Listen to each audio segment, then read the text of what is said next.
Hello friends, आज हम पढ़ेंगे कंटेम्प्रेरी इंडिया एंड एजुकेशन का टॉपिक है SSA, जिसकी फुल फॉर्म है सर्व शिक्षा अभियान, सबके लिए शिक्षा। ठीक है, तो इसमें बेसिकली किसके बारे में बात की गई है, आज हम इसमें पढ़ेंगे। सर्व शिक्षा अभियान क्या है? सर्व शिक्षा अभियान सबके लिए शिक्षा, जिसको कहा जाता है सबके लिए शिक्षा हेतु एक जन आंदोलन है, जिसका उद्देश्य विद्यालय गतिविधियों में समुदाय को सक्रिय सहभागिता से सभी समुदायों एवं वर्गों को संतोषप्रद, गुणवत्तापूर्ण, उपयोगी एवं प्रासंगिक शिक्षा उपलब्ध कराना है। देखिए, इसमें बेसिकली बात करी गई है कि सर्व शिक्षा अभियान एक ऐसा हमारा एक ऐसा एफर्ट था, जिसका जो उद्देश्य था वो था कि राज्यों की भागीदारी तथा समेकित प्रयास द्वारा प्राथमिक शिक्षा को जन जन तक पहुंचाना। मतलब जो शिक्षा है वो हर प्रत्येक नागरिक तक पहुंचनी चाहिए। ठीक है, ये एक ऐसा अभियान था जिसने देश के प्राथमिक शिक्षा के क्षेत्र में बदलाव लाने की बहुत अपेक्षा की गई थी कि हमने एजुकेशन के सेक्टर्स में हमारे को किस तरीके से चेंजेस लेकर आनी है कि जिससे जो होता है हर नागरिक को, प्रत्येक नागरिक को जो होता है, प्रत्येक बच्चे को जो होता है शिक्षा का अधिकार प्राप्त हो, सभी को शिक्षा द्वारा लाभान्वित किया जा सके। तो इसका उद्देश्य 6 से 14 आयु वर्ग के सभी बच्चों को उपयोगी तथा कोटिपरक शिक्षा प्रदान करना था तथा यह प्रारंभिक शिक्षा को मिशन रूप में प्रदान करने संबंधी ज़रूरत को पूरा करने का एक प्रयास था। इस कार्यक्रम में स्त्री पुरुष असमानता तथा सामाजिक अंतर को समाप्त करने की परिकल्पना भी की गई थी। इसके तहत क्या था कि सर्व शिक्षा अभियान, जो कि सबके लिए शिक्षा का प्रावधान करता है, इसमें जो स्त्री पुरुष में जो असमानता प्राय देखी जाती है कि स्त्रियों को जो होता है शिक्षा द्वारा लाभान्वित नहीं किया जाता है पुरुषों की अपेक्षा। पुरुषों को जो होता है शिक्षा देने का जो होता है प्रयास किया जाता है, तो इसमें इस असमानता को दूर करने का भी प्रयास किया गया था। ठीक है, और जो कि इसका जो लक्ष्य था, बेसिकली इसमें बात करी गई थी कि समानता व सामाजिक न्याय के लक्ष्य को प्राप्त करना और देश भर में सार्वभौमिक प्राथमिक शिक्षा देने की राजनीतिक इच्छा की अभिव्यक्ति। यह केंद्र, राज्य एवं स्थानीय सरकारों के बीच भागीदारी है। यह राज्यों के लिए एक अवसर है कि वे प्राथमिक शिक्षा के विषय में अपनी परिकल्पना कर सके। बेसिकली बात थी कि हमारे को जो शिक्षा को है वो जन जन तक पहुंचाना है, जिससे क्या होता है प्रत्येक नागरिक शिक्षा द्वारा लाभान्वित हो सके। और इसमें जितनी भी विषमताएं थी उनका क्या किया, विरोध किया गया, जैसे कि स्त्री पुरुष की असमानता, सामाजिक अंतर की, किसी भी इंसान में धर्म, जाति, भेदभाव, किसी भी आधार पर जो होता है उनमें भेदभाव नहीं किया जाएगा, किसी के आधार पर भी इसमें डिस्क्रिमिनेशन नहीं किया जाएगा। ठीक है, तो ये था हमारा सर्व शिक्षा अभियान। अब हम इसमें पढ़ लेते हैं सर्व शिक्षा अभियान में कि इसके जो थे वो उद्देश्य क्या थे। इसका उद्देश्य क्या थे?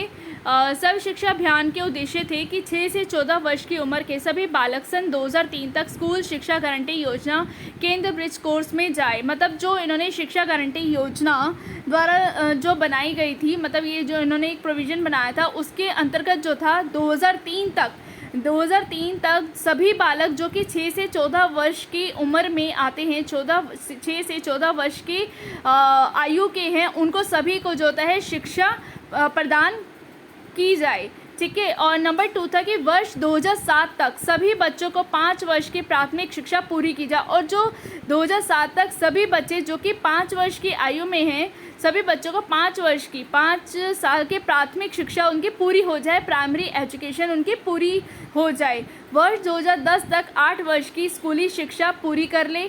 और इसमें क्या था कि 2010 तक वो 8वीं क्लास तक वो अपनी शिक्षा को पूरा कर सके। नंबर 4 था कि जीवनोपयोगी शिक्षा पर बल देते हुए संतोषजनक, गुणवत्तापूर्ण प्रारंभिक शिक्षा पर बल दिया जाए। मतलब इसमें क्या कहता है, एक ऐसी शिक्षा का हमें ऐसी शिक्षा प्रदान करनी है जिससे जो है बच्चे स्कूली शिक्षा को प्राप्त करने के बाद किसी भी व्यवसाय में आसानी से अपनी आजीविका कमा सकते हैं। इसके लिए ज़रूरी था कि उनको क्वालिटेटिव एजुकेशन प्रदान करनी है, जिससे क्या होता है वो अपनी जीविका कमा सके। ठीक है, तो इनको जो होता है वातावरण से संबंधित, उनको सिर्फ पुस्तकीय ज्ञान न देकर उनको वातावरण से संबंधित ज्ञान पर भी जोर दिया गया।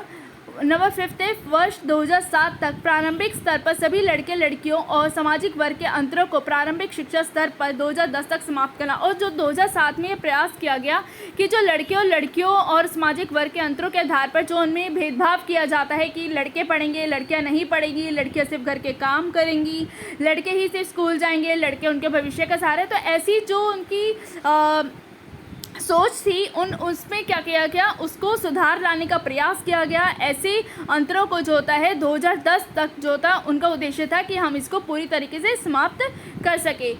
नंबर 6 पॉइंट है सन 2010 तक बीच में पढ़ाई छोड़ने वाले की संख्या शून्य करना। मतलब ऐसा था कि हमारे को ये प्रयास करना है कि 2010 तक कोई भी जो छात्र है वो अपनी पढ़ाई ना छोड़े। मतलब है कि 6 से 14 साल तक का बच्चा अपनी 8वीं तक की शिक्षा को पूरी तरीके से प्राप्त कर सके।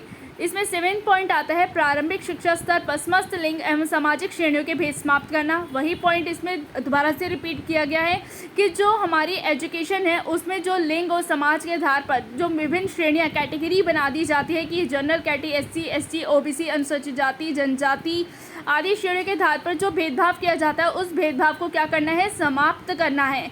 और नंबर 8 सभी बच्चों के लिए वर्ष 2003 तक स्कूल शिक्षा गारंटी केंद्र, इसमें जो होता है स्कूल शिक्षा गारंटी केंद्र, वैकल्पिक स्कूल, बैक टू स्कूल शिविर की उपलब्धता। नंबर 9 है साक्षरता, पुस्तकालय, पोषण, खेलकूद, महिला सबलीकरण जैसे कार्यक्रमों के द्वारा जन समुदाय एवं विद्यालय में साझेदारी का विकास करना।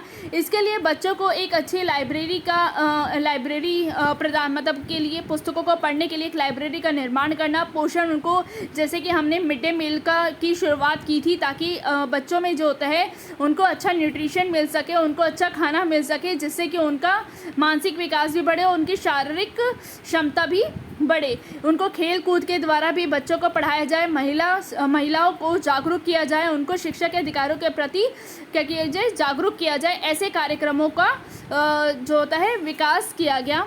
नंबर 10 जीवन कौशलों को बढ़ावा देकर शिक्षा को बच्चों के लिए प्रासंगिक बनाना।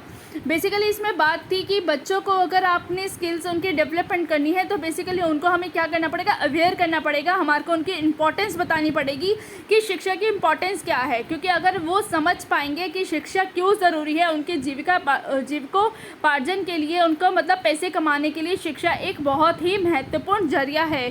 क्योंकि बिना शिक्षा के कुछ भी काम नहीं किया जा सकता। इसीलिए सर्व शिक्षा अभियान के तहत इनका मुख्य उद्देश्य था कि जो शिक्षा को जो होता है हमें जन जन तक सभी मनुष्य, सभी व्यक्तियों तक जो कि 6 से 14 वर्ष तक की आयु के हैं उनको 8 साल की उनके प्रारंभिक शिक्षा पूरी की जाए। तो ये टॉपिक आज यहीं पे ख़त्म होता है। ठीक है, नेक्स्ट हम बात करेंगे new education policy 1986। Okay, bye bye, tata. और इस चैनल को सब्सक्राइब कर दीजिएगा। Thank you.